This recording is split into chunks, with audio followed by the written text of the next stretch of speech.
All right, so Barcelona is down 2-0 after a red card. The first thing I want to say is that before they got that red card, up to the first 44 minutes, they had 65% of the ball.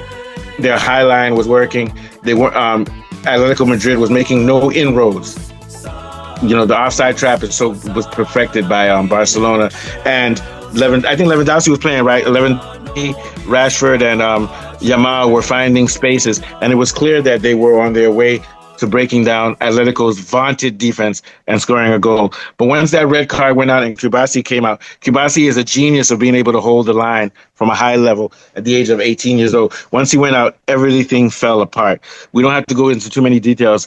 You can't run a high line like that and with one man down and expect to win, especially when you have one of your central defenders who holds that high line well. But the question is, can they come back from 2-0 and beat Atletico in Metropolitano, harsh area that doesn't give up goals, that protects goals? Can they outscore them by 2? I'm not sure if they can, because Kubasi won't be in that match because he's been suspended with the red card. But I think that they possibly can. I think they have a very slight chance of doing it. But there's a couple of things they need to do. 4 things they need to do. First of all, Araujo is going to replace Kubasi. They're going to have to reestablish that high line and have the discipline and dare, because they're going to have to play high and press to try to get 2 goals more. But that means Araujo is going to have to do a heroic job of playing high, setting offside traps, and keeping everything in line. Because one slip against Alvarez or against Soloth will end that shit. You get my point? So in other words, what they're going to have to do is not play recklessly, play risky, but that defensive line is going to have to hold. So a lot is going to be on Araujo is going to replace Kubasi, who's out. Second of all, they're going to have clinical finishing. Lamine Yamal and Rashford and Lewandowski can't afford to miss any of their chances. They missed a lot of chances in this game. So not only do they have to have their high line and have it tight and impenetrable, they're going to have clinical finishing, because having 7 shots and only getting 1 goal after 7 shots on goal is not going to give you a 2-goal lead against Atletico. Then also, Frankie de Jong is coming back. They're going to really need him. Barcelona's going to need him with his ball holding and ball carrying. De Jong is still with Barcelona, right? Yeah. Absolutely. He's going to have a fantastic play, and he's going to have to be able to protect Barcelona from pressure, since they have a high line. So De Jong is going to be, and then the fourth thing is they're going to have discipline and composure. They can't make any tactical mistakes. Yamal, who's very good, he does a lot. But since he does a lot, sometimes he'll make a lapse here and there. They're going to have to be disciplined. So the line is going to have to be held because you don't have Kubasi there. And the mainly thing is that they can't miss their chances. And also they're going to need to have a little bit of luck. What are your thoughts, Afolabi? You're absolutely right, Mustafa. I don't really know, Professor AI. Yes, for the first 40 minutes, you're right. Barcelona controlled the game. They were able to do their one-touch passing. They put Atletico under tremendous pressure. The turning point was the foul, the red card, and the goal by Atletico. Because when the foul came, Atletico profited from the foul and scored the free kick directly. So you're right to say that. I think Araujo couldn't start this game because ordinarily he should start ahead of Paul Kubasi. He's a more technical defender, and he's a bit faster than Kubasi.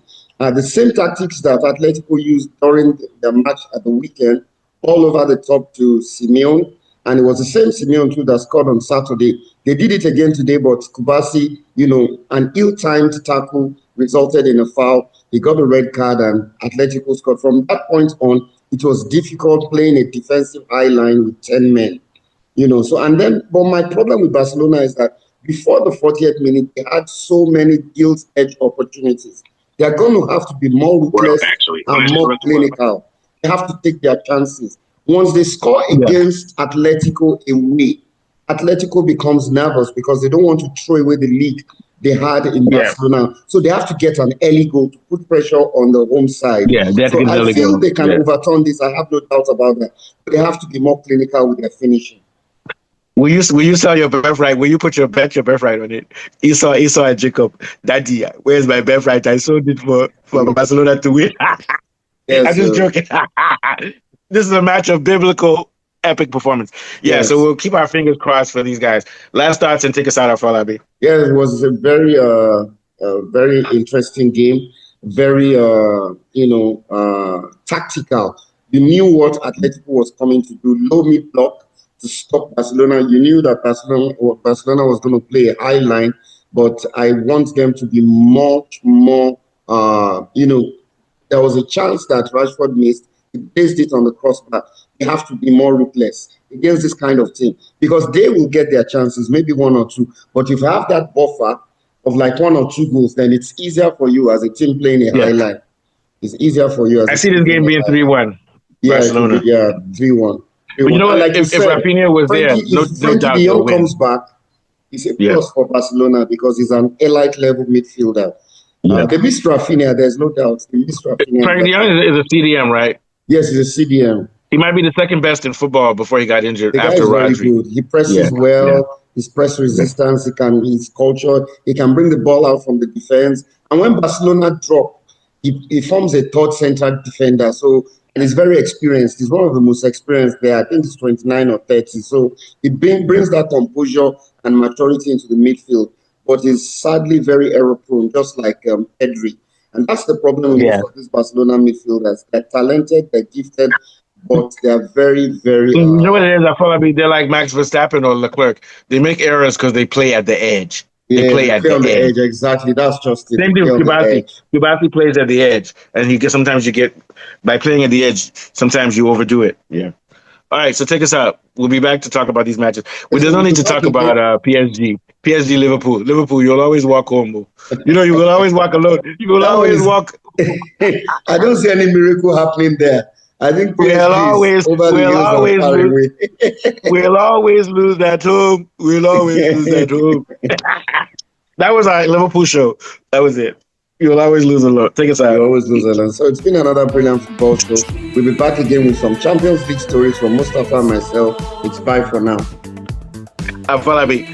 Nobody should try this if they're not experts. Talking about China and geopolitics, then Barcelona. Don't try at home. We just did it back to back. You get my point? Yes, sir. Have you seen our football show is coming back again, man? Subscriptions, everything. Everything was perfectly timed. You get my point?